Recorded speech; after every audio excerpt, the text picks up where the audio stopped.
here on HQ Spotlight, and in the NBA, Raptors forward Jontay Porter is currently under investigation by the league office over instances of betting irregularities. That is according to ESPN. The NBA is looking into suspicious interest into prop bets on Porter from games on January 26th and March 20th. On both nights, he played a combined 7 minutes. Now, when that news broke, Porter was removed from the lineup before last night's game against the Nets. And our crew on the Beyond the Arc podcast is all over this story. You can scan that QR code on your screen right now to listen to the very latest episode. But right now, let's welcome in the crew, John Gonzalez, Bill Ryder, and Ashley Nicole Moss. We will send it over to you guys with this wild story coming out of the NBA. And you guys all match. Yeah. Yeah, this was totally planned. We definitely had this one in the bag. As you guys heard there, tough story for the NBA, right? I mean, we're just one week removed from the NBA saying, hey, isn't this a good idea? You'll now be able to place live bets on the League Pass app. And now all of a sudden we find out that they're investigating Raptors reserve Jontay Porter, as you heard there. They're looking at two specific games. In both games, he came out early. In the first game, according to DraftKings, the under on his prop bets was the number one moneymaker on player props that night.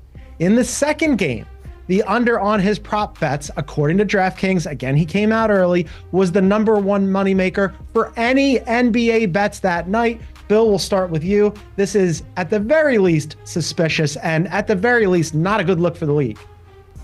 Suspicious, problematic, and this was forecast, John, Ash, on the podcast. I remember when we talked about League Pass having in-game betting possibilities, we discussed that someday, at some point, we were going to have scandals that fell to major sports, including the NBA, the sport we talk about. Shohei Ohtani happens in baseball, and now we've got this situation. Look, there's, I think, a bright side to this, and obviously this is a huge allegation. John, you're right, it is extremely suspicious. It's obviously easiest to fix. Those are the allegations or the suspicion, an under rather than over, because you just have to find a reason to go out of the game. But I do think that we're going to have more people being accused of and caught for bad behavior, whatever the situation turns out to be here, because gambling is now legal in most places. It is aligned with these sports leagues.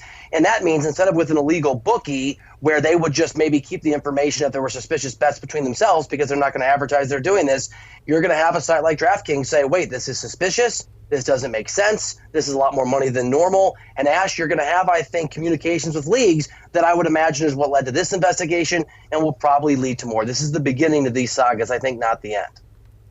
Yeah, I mean, it's definitely interesting, right? Because there's already accusations that there's a script for multiple, professional sports and that the refs are in on it and they're always making these weird calls. And every time a call is made now, because of how prevalent gambling has become in the sports world, now every time a ref makes a call that decides a game, you look at it a little bit funnier than maybe you would 10, 15 years ago. But I think specifically with this situation, it's also interesting because it's not like it's, say, a LeBron James or a Jokic or Jason Tatum, where, bets are constantly being placed on those players constantly throughout the season. This is a guy that most people, even if you're an NBA fan, you're not really familiar with. And all of a sudden you have just a variety, just an excess amount of bets being placed on a guy that most people are unaware of. He flies under the radar. That alone went ahead and raised some red flags in addition to the amount of money being placed. But I think what's going to get really interesting, and Bill, we spoke about this on the podcast, is right now it's Porter. And, you said that if this does come down, the league probably will make an example out of him. But where things are going to get a little bit tricky and sticky is if this ever happens with a superstar, a big name. Then I'd be curious to see exactly how the league goes ahead and addresses that, because Porter is one thing, a superstar, totally different situation. Yeah, probably a little bit tougher to entice a superstar given what they're making, right? Because Jontay Porter, he's a two-way player making a little over $400,000. And tennis, Ashley and Bill, you guys know this, has had a serious problem with lower income players being targeted in schemes by gambling outfits forever and a day. And that's kind of what's being alleged or hinted at here. We're not saying it happened with Porter. It's all alleged, but it's definitely something to monitor. All right, so we're going to take a hard right turn away from gambling and actually talk some basketball. We're very excited about this. The playoffs are rapidly approaching. The Warriors just 1/2 game up on, you two know, my Houston Rockets. I'm very excited about the Rockets. They've won 9 in a row. The Warriors, on the other hand, they've lost their last 2, 6 of their last 10. Ash, let's go to you. What's your panic level here for the Golden State Warriors? I mean, if you believe statistics and analytics, then 0. But if you believe that people are in, control of their own fate and their own destiny, then it's a little higher than maybe it was a week ago when we had this conversation. I was on the side of you can't get too comfortable with a team like the Houston Rockets because they're young. They're on one heck of a winning streak, the best winning streak in the NBA right now, the longest winning streak in the NBA currently. And they have something to prove. They have something to play for, and that's that last play-in spot.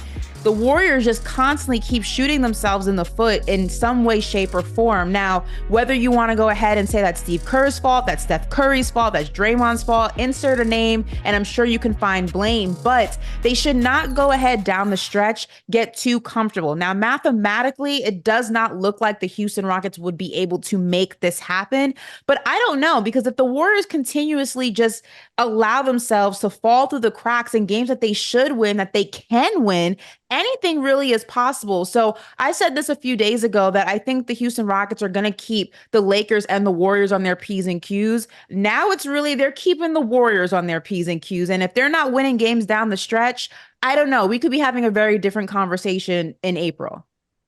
I am mildly worried, and Ash is right. If you look at the back end of the schedule, it's going to get tougher for the Rockets. The last 4 or 5 games, it gets easier for the Warriors. Well, not before a tough week this week, and they have the Nuggets next week. The other reality is, as hot as the Rockets have been, the Warriors should be a better basketball team. I think, guys, there's a human psychology impact here. There are expectations for the Warriors. They're not going to, but they were expected to win an NBA championship or compete for an NBA championship, at least within their own organization. The Rockets are playing, forget the double entendre, on house money. This is all just an experience for them. Ime Udoka knows, and I'm sure is telling these young guys, you got nothing to prove, you've already done it. So I do think with that half-game lead, and the Warriors have the tiebreaker, it's worth noting, but they've already locked that up, but they have a game left against the Rockets. If this stays close and drama breaks out for that Warriors team and they start to feel the pressure and Kerr has to answer more angry questions about why he's not playing Steph Curry more fourth quarter minutes and Draymond gets frustrated, things could go very, very badly, even though, yes, if you look at everything, the Warriors should be able to squeak by. But the fact, John, it's going to be this close, I think that bodes badly for Golden State in a way it does not for Houston. I don't know how many alarms you can have on a fire. I think it's supposed to be 5 alarms. There's like 12 alarms going off in Golden State right now. We'll see if they can keep ahead of the Rockets, who are nipping at their heels. Warriors play in Miami against the Heat tonight. That's one to check out. And also, please check out Beyond the Arc, our new daily Monday through Friday podcast, available wherever you get your favorite podcasts. And if you're so inclined, come join us on YouTube. We go live Monday through Friday on YouTube, 2 p.m. Eastern. You can find our page, Beyond the Arc CBS. But for now, for Bill and Ashley, I'm John Gonzalez. We'll throw it back to the studio and Jacqueline.